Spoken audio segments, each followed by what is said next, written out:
ፈጥኖ ደራሽ አላህ ነው። ጭንቀትን ሊያስወግድ የሚችለው አላህ ነው። ወላሂ ያለምንም ጥርጥር ይህን ቀን ይቀይራል። ሚጠራጠራል?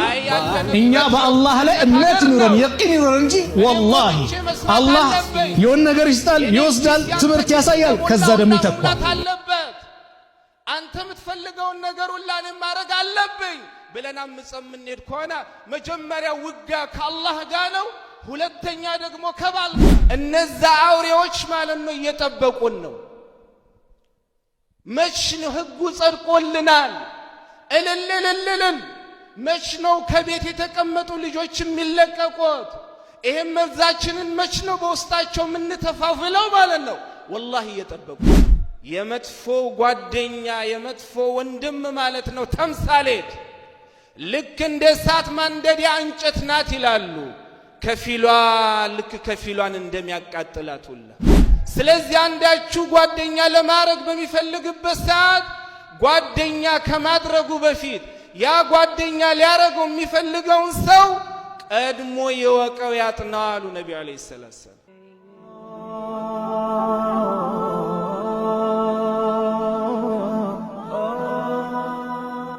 ጓደኛው ማን እንደሆነ ከቤት ሲቀመጥና ከቤት ውጪ ማለት ነው ምን እንደሚሰራ ተከታትሎ ልጁን ኮትኩቶ ማሳደግ ወላሂ የሱ ተጠያቂነት። እዚህ ሀገር ግን እንፈራቸዋለን አይደል ልጆቻችንን። እኔ አንዳንዴ ነብዩ አለይሂ ሰላቱ ወሰላም ያሉት ሐዲስ እውነት ያ ሐዲስ በዚህ ዘመን ተፍሲሩን ያገኘ ይመስለኛል። አባት እናት ልጇን የምትፈራበት ዘመን ላይ ደርሰናል አይደል? ለመናገር እንፈራለን። ለዛም ነው ነብዩ አለይሂ ሰላም ጅብሪልን ማለት ነው ጅብሪል ነብዩን አለይሂ ሰላቱ ወሰላም ስለ ቂያማ ንገረኝ ሲላቸው እኔ ተጠያቂውም አንተ ጠያቂውም በዚህ ጉዳይ ማለት ነው እውቀቱ የለንም አሉ። እንግዲህ አው ስለ ቂያማ ማለት ነው እኔም አንተም ምንም አይነት መልስ የማይኖረን ከሆነ ምን አርገን ስለ ምልክቶቹ ንገረኝ አሉ ነብዩ አለይሂ ሰላም። ማን ነው ጅብሪል? አንተ ሊደል አመቱ ረበተሃ ባሪቷ ማለት ነው ሰይድም ይሆናትን ጌታም ይሆናትን መውለድ ነው አሉ ነብዩ አለይሂ ሰላቱ ወሰለም። ዛሬ ልጆቻችንን እየፈራን አይደል? አላህ በልጆቻቸው ከሚፈተኑ ሰዎች አላህ ያድርገን። እና ኸዋኒ ሁላችንም ተጠያቂ። ልጄ የት ነው የሚውለው? ጓደኛው ማን ነው? ወላሂ አብዛኛው ልጆቻችን እዚያ ሀገር ላይ ተበላሽተው ላልሆነ ነገር ተዳርገው ለክፉ ነገር ማለት ነው የሚበቁት መጥፎ ጓደኛ በመያዛቸው። ነብዩ አለይሂ ሰላቱ ወሰላም ሐዲስ አቢ ዳውድ ኢማሙ ትርሚዚ ሐዲስ ያኒ ኢማሙ አህመድ ከኢብኑ አባስ ረዲየላሁ ዐንሁ በዘገቡት ሐዲስ ነብዩ ምን አሉ? المرء على دين خليله فلينظر أحدكم من يخالل ሰውየው ማለት ነው በወንድሙ ወንጌል ላይ ነው ያለው። ስለዚህ አንዳችሁ ጓደኛ ለማድረግ በሚፈልግበት ሰዓት ጓደኛ ከማድረጉ በፊት ያ ጓደኛ ሊያረገው የሚፈልገውን ሰው ቀድሞ የወቀው ያጥናው አሉ ነብዩ አለይሂ ሰላም።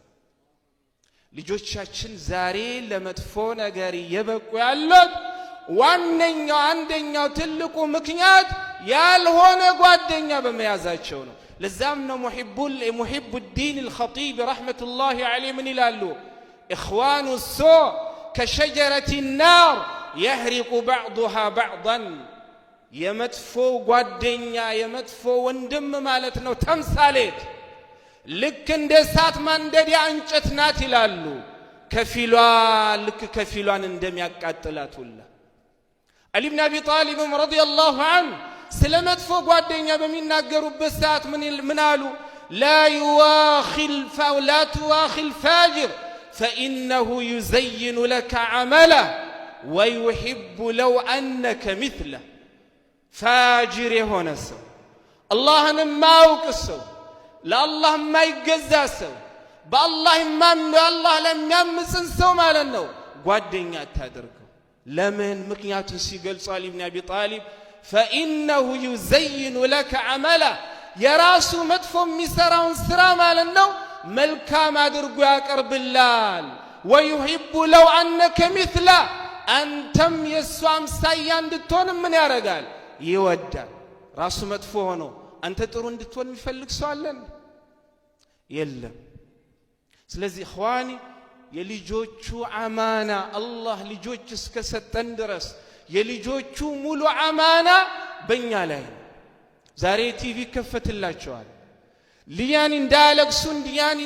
ዝም እንዲሉ ነገር ግን ምን እንደሚያዩ ማለት ነው መለስ ብሎ ተከታትሎ ምን እያዩ ነው ብሎ የሚቆጣጠር በቤተሰብ በጣም ትንሽ ነው ዛሬ እኮ እነዛ መጥፎ ዛሬ ይጠላናቸው ህጋቸው ጸድቆ ማለት ነው ነገ ልጆቻችንን ሊያስተምሩ ህጋቸውን ያጸደቁ ሰዎች በተለያየ መንገድ ልጆቻችን እንዲጠፉ የራሳቸው መርዝ ማለት ነው እየረጩ ነው እኛ ግን ልጅ ዝም እንዲል ብቻ ካርቶን ፊልም ወይንም ሌላ ነገር እንከፍትለታለን የከፈትኩት ነገር ምንድነው ብለን ተመልሰና ናይን ኢኽዋኒ والله ሁላችንም ተጠያቂን ነብዩ አለይሂ ሰላቱ ወሰለም حديث إمام الترمذي حديث ابن حبان من حديث أنس بن مالك رضي الله عنه النبي عليه الصلاة والسلام من قالوا إن الله يسأل كل راع عما استرعاه حتى لا يسأل الرجل عن أهله أو كما قال النبي صلى الله عليه وسلم اللهم لنو هلون تباكي هلون أقاج هلون مالنا الرنيا እንዲጠብቅ ካደረገው ነገር አላህ ነገ ይጠይቀዋል ስለ ቤተሰቡም ማለት ነው ይጠይቀዋል አሉ ነብዩ አለይሂ ሰላም ልጆቻችንን ብቻ ብሌም አናርግ ልጄ ጠፋ ብቻ አንበል ልጄ እንዲሆን አንበል መጀመሪያ እኔ ቤት ውስጥ ማለት ነው መስጠት ያለብኝን ነገር ሰጥቻለሁ ስራ ነው ምናባረረው ልጆቻችን ከኛ ማለት ነው ከአያባትነትን ሐቅ አግኝተው ቁጭ ብለው ማለት ነው ዲን አስተምረናቸዋል እናት ማለት ነው በስርዓቱ ቁጭ ብላ የአላህን Subhanahu Wa Ta'ala ዲን ልጆቿን እንዲይዙላት ያኒ ያበረከተችው ነገር አለ የለም ማለት አይደለም ይሄንም ያረጉ ቁጥራቸው በጣም ትንሽ ነው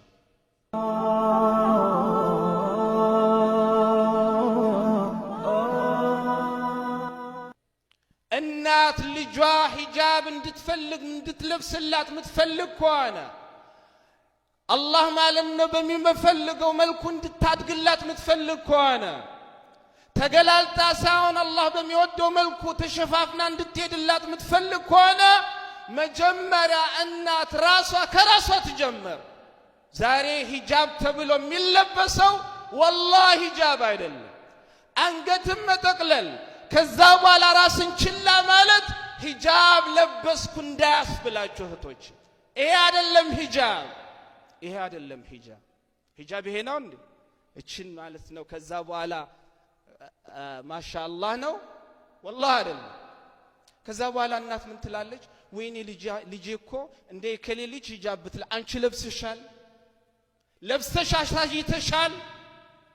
አላህ በሚፈልገው ማለት ነው ራስሽን ቀርጸሽ ለልጅሽ ማለት ነው ተምሳሌት ሆነሻል ያን ካልሆንሽ ልጅሽ ሂጃብ እንድትለብስ ማለት ነው ምኞት ነው ምኞት ደግሞ ዲሞን አይችልም እኛው ስራውን እንጀምር እንዲሆነ ልጅቴ እንዲሆነች ከማለት ሁሉን ነገር በልጆች ላይ ብቻ ክሱን አስቀምጠን ማለት ነው ለራሳችን ነፃ ለማውጣት አንሞክር ስራ ራሳት ከምንሰራ ለልጆቻችን ማለት ነው ቤት መተን ጊዜ እንስጣቸው እሷም ስራ አለኝ ብላ ከምትሄድ ማለት ነው ባሏ ይስራ ሐቁ የባሏ ነው ቤት ተቀምጣ ማለት ነው ልጆቿን ታሳደግ እምቢ ብላ አይ ብላ ወጣም ምትሄድ ከሆነ والله ከአላህም ተጣልታ የባሏን ማለት ነው ሐቅ ያፈረሰች ነው ይሄን ተቀበሉ እህቶች ሸሪዓ ጫውታ አይደለም ባልሽ አትስሪ ተቀመጪ ልጆችን አሳድጊ ካለሽ አይ ያለንበት የእኩልነት ሀገር ነው እኔም ወጥቼ መስራት አለብኝ። የኔም ኪስ ያንተ ኪስ እንደሞላውላ መሙላት አለበት። አንተ የምትፈልገውን ነገር ሁላ እኔም ማድረግ አለብኝ ብለን አምፀን የምንሄድ ከሆነ መጀመሪያ ውጊያ ከአላህ ጋር ነው፣ ሁለተኛ ደግሞ ከባል ጋር ነው። ይህን ስል እናንተ ወንዶች ነፃ ወጣችሁ ማለት አይደለም። እህቶቼን ብቻ አይደለም እየከሰስኩ ያለሁት።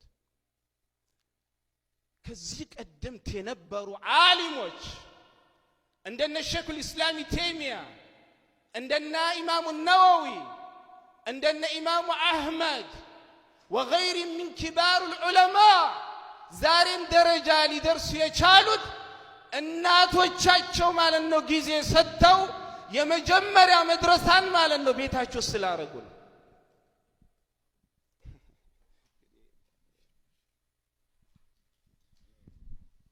ብሉ ፕሬስ ከጀርባ ያቆማችሁ BDH 4004 ብሉ ፕሬስ BDH 4804 ፕሊዝ ሙቭ ዩር ካር። እና ኸዋኒ ሁሉ ነገር መጀመሪያ የሚጀምረው ከቤት ነው። ልጆች ብቻ አንክሰስ፣ ልጆች ብቻ ማለት ነው እጃችን አንቀስርባቸው።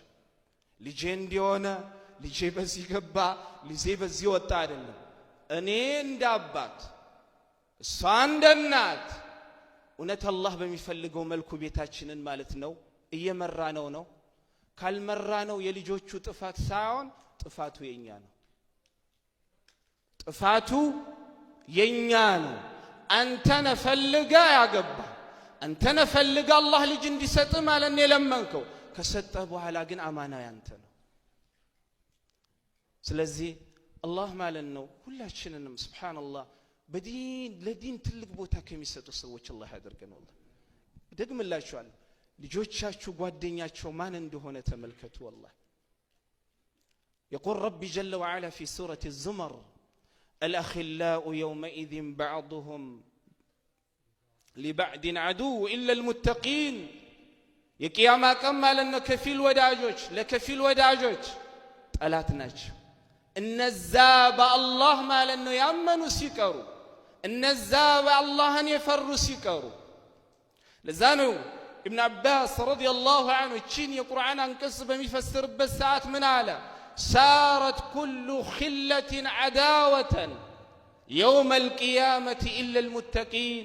የቂያማ ቀን ማለት ነው ጓደኝነት ሁላ ወደ ጠላትነት ይቀየራል።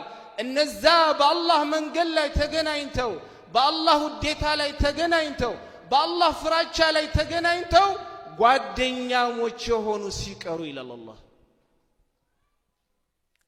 ስለዚህ ኸዋኔ ልጆቻችን ጠፉ፣ ልጆቻችን